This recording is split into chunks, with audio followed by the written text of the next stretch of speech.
Hello everyone, welcome to success with Rai academy.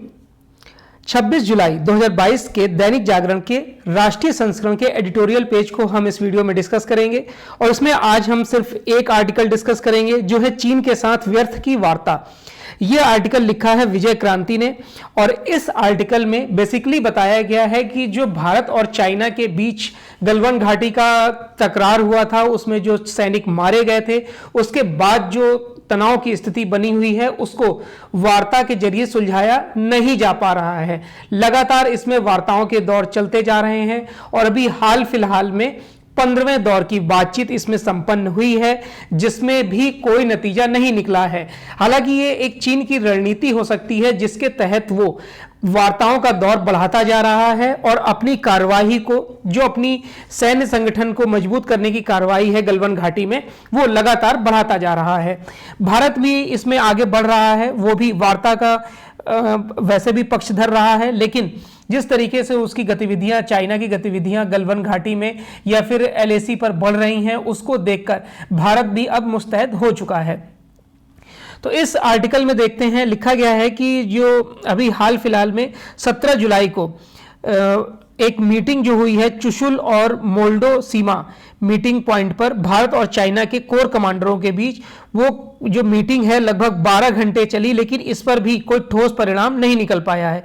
इसमें इस पूरी मीटिंग में सहमति सिर्फ इस बात की हो पाई कि हम 16वें दौर की भी बातचीत करेंगे, यानी कि जो हम 15वें दौर की बातचीत में कुछ क्लियर नहीं कर पाए उसको हम 16वें दौर पर भी लेकर जाएंगे।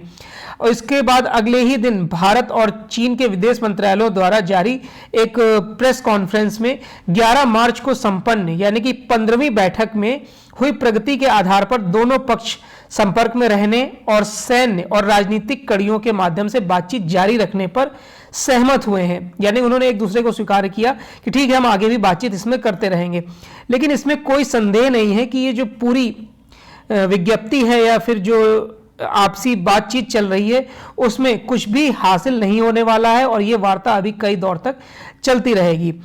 अब इसमें हम अगर आगे की बात करें तो 11 जो मार्च की बैठक हुई है उसमें कोई भी प्रगति नहीं हुई और वार्ता के इस नए दौर में या फिर पिछले 27 महीनों से चली आ रही वार्ताओं में लद्दाख के जमीनी मोर्चे पर सैनिक तनाव को कम करने के लिए कोई ठोस प्रगति नहीं हुई है। अब देखिए, सबसे पहले हम ये जान लेते हैं कि ये विवाद क्या है। इसको हम मैप से समझते हैं। देखिए, सबसे पहले आप चाइना के मैप को देख लीजिए और इंडिया का मैप, दोनों के बॉर्डर को देख लीजिए। ये है वर्ल्ड मैप और वर्ल्ड मैप में ये है चाइना और ये है इंडिया।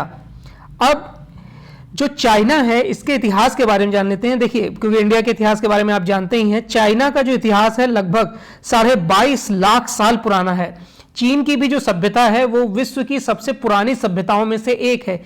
चीन के बारे में ये भी आपको मालूम होना चाहिए कि चीन कभी भी किसी देश के अधीन नहीं रहा, कभी गुलाम नहीं बना।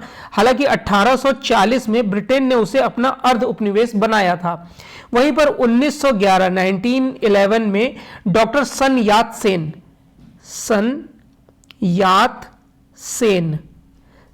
सेन के नेतृत्व में अंतिम राजवंश छिंग राजवंश का अंत हुआ था और यहां पर 1911 में लोकतंत्र की बहाली हुई थी। 1911 में आप समझ लीजिए कि भारत से भी पहले यहां पर लोकतंत्र की स्थापना हो चुकी थी। आप देख रहे हैं कि चाइना जो देश है वो मंगोलिया, उसके बाद Kazakhstan, Kyrgyzstan, Nepal, Bhutan, Laos, Vietnam और ये आपका नॉर्थ कोरिया से इसके बॉर्डर लगते हैं। उसके बाद चाइना और इंडिया का बॉर्डर देख लेते हैं जो ये विवाद का पूरा कारण है। देखिए, अब यहां पर आप मैप से समझ पा रहे होंगे कि ये तो चाइना हो गया और जितने आप रेड लाइन देख रहे हैं ये LAC है। LAC मतलब लाइन ऑफ एक्चुअल कंट्रोल, जो भारत और चाइना के बीच में है। ये LAC यहां से यहां तक है। उसके बाद नेपाल का एरिया ये LAC कवर नहीं करती है। उसके बाद फिर यहां पर हमें LAC देखने को मिल रही है। उसके बाद भूटान वाला एरिया कवर नहीं करती है LAC और उसके बाद यहां पर फिर से लाइन ऑफ एक्चुअल कंट्रोल हमें देखने को मिल रहा है। अब जो पूरा विवाद का कारण है वो है ये गलवान घाटी, जो जम्मू कश्मीर के अधीन आता है। इस गलवान घाटी में ही पिछले 2020 में चाइना के कुछ सैनिक घुस आए थे, और उसके बाद जब भारतीय सैनिकों ने उनको हटने को कहा तो उन्होंने उसका विरोध किया और दोनों देश की सेनाओं में हाथापाई हुई, और उसके तहत कई सैनिक मारे गए थे, हमारे भी और उनके भी। इसमें एक समझौता भी हुआ था कि कोई भी सैनिक, चाहे वो भारत का हो या फिर वो चाइना का हो, चाइना का कोई भी सैनिक या भारत का कोई भी सैनिक लाइन ऑफ एक्चुअल कंट्रोल के लगभग 3 से 4 या 5 किलोमीटर की रेंज में हथियार लेकर नहीं चलेंगे। ये एक समझौता हुआ था भारत और चाइना के बीच में। लेकिन जो मई 2020 में जो ये सैनिकों के बीच झड़प हुई थी, उसमें जो सैनिक हैं, चाइना के सैनिक, वो हथियार लेकर इसमें आए थे। तो ये कहीं ना कहीं समझौते का उल्लंघन माना जा रहा था। अब यहां पर यह भी आपको जानना होगा कि भारत और चाइना का युद्ध कब हुआ था। देखिए, भारत और चाइना का जो युद्ध हुआ था वो 20 अक्टूबर से 21 नवंबर, लगभग 1 महीने तक युद्ध चला था। 1962 में, 1962 में यह युद्ध चला था।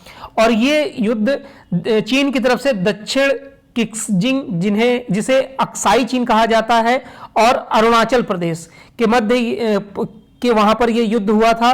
और ये जो आप एरिया देख रहे हैं, यह है अक्साई चाइना, जो भारत ने गंवा दिया था युद्ध में। और अब हालांकि वो चाइना का हिस्सा है, लेकिन वार्ता का दौर अभी भी जारी है। और ये जो एरिया आप देख रहे हैं,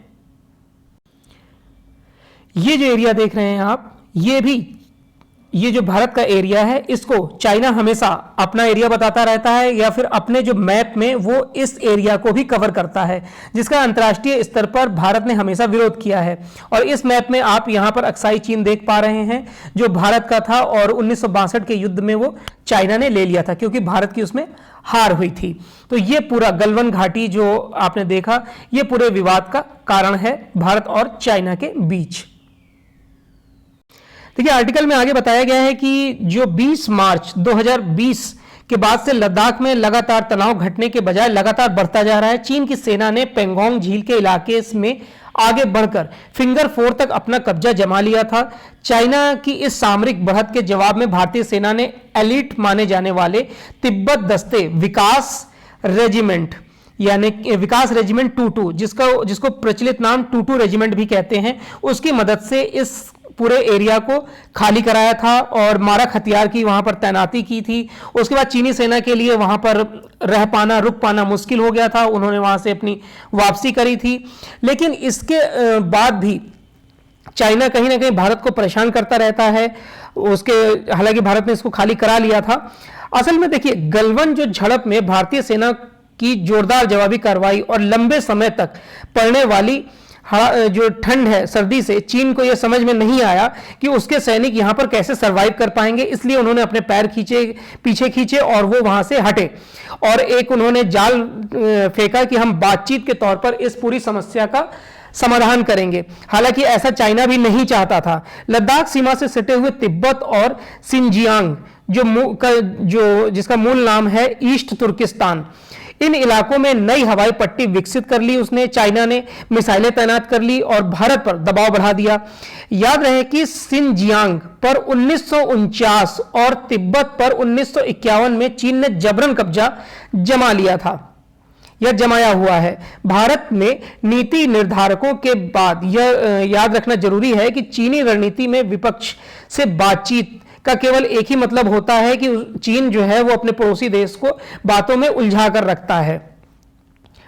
आगे इसमें आर्टिकल में बताया जा रहा है कि चीन की इस वार्ता रणनीति और उसके इतिहास को देखते हुए भारत के राजनीतिक, कूटनीतिक और सैन्य नेतृत्व को अच्छी तरह समझ लेना चाहिए कि चीन की वार्ताएं ऐसे रंगमंच पर होती है जिसमें पर्दे के सामने तो मुस्कुराहट और प्रेम का नाटक चलता रहता है, लेकिन पर्दे के पीछे तलवारों की धारें भी रहती हैं।